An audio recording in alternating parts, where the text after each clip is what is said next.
Chapter 10. The new war begins. The citadel stood whole once more, not unchanged, but reforged. Where once there had been division, there was now structure. Where ambition had fractured purpose, there was now clarity. And at its center, the founder had returned. The reclaiming of leadership. There was no coronation, no ceremony to mark the moment, only a gathering of the council, the commanders, and the assembled ranks of the bronze plate. They stood in the grand hall not in celebration, but in recognition of what had become inevitable. Thomas stood before them, no longer distant, no longer concealed, complete. The restored bronze plate leg bore no ornament, no glow of spectacle, only quiet finality. An elder stepped forward. The guild stands at the edge of uncertainty. External regions destabilize. Internal order has only just been restored. Another followed.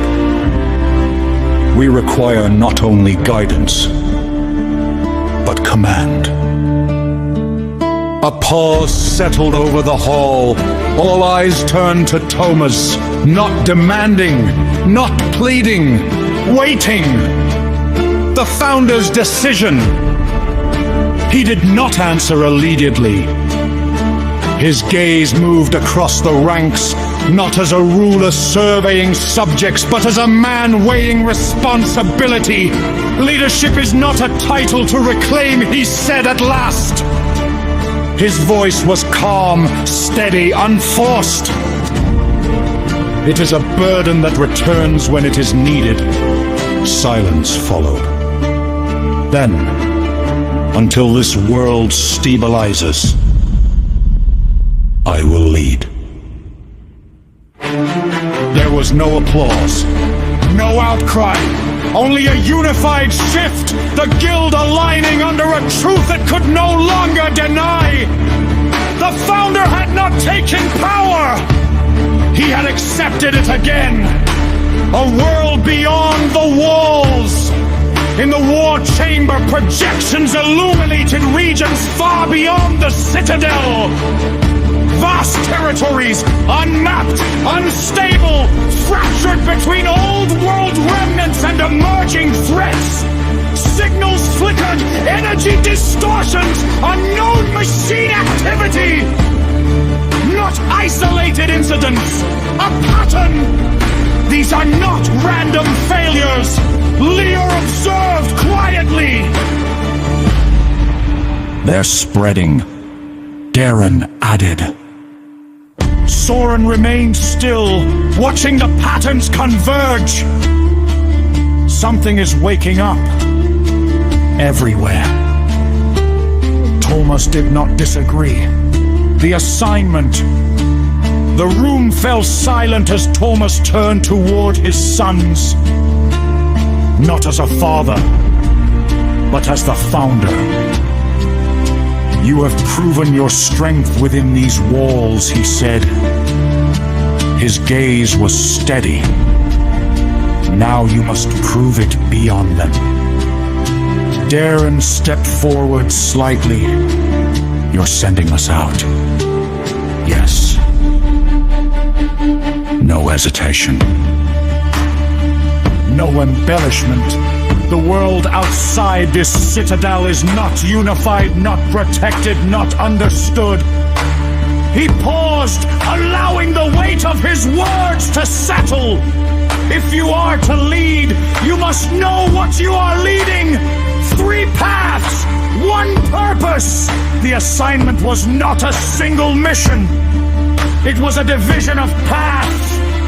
Darren would travel to the fractured war zones, where strength alone could not secure peace and leadership would be tested in conflict. Leo would move through the remnants of old world systems, decayed networks, road advanced technologies and hidden infrastructures that still shaped unseen forces.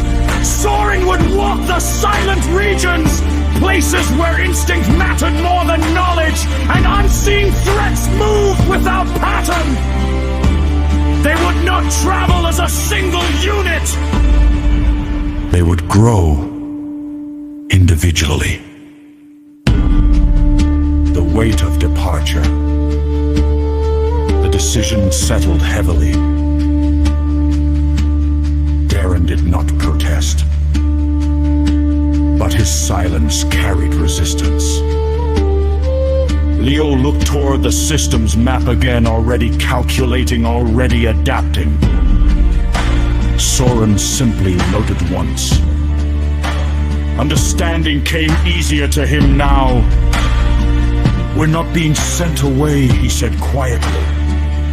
"We're being prepared." Thomas met his gaze. Yes, a father's distance.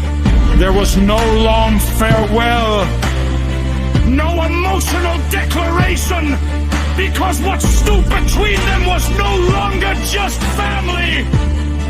It was legacy. "You will make your own decisions," Thomas said, "and you will face their consequences."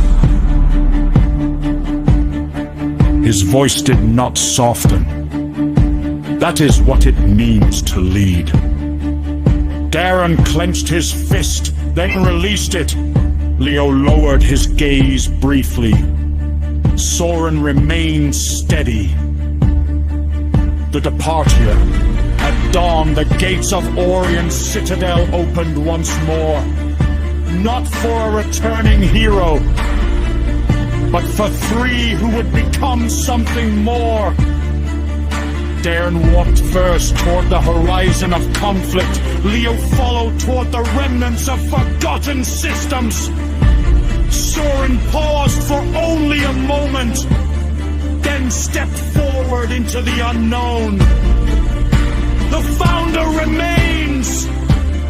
High above, from the citadel's highest point, Thomas watched, not with doubt, not with regret,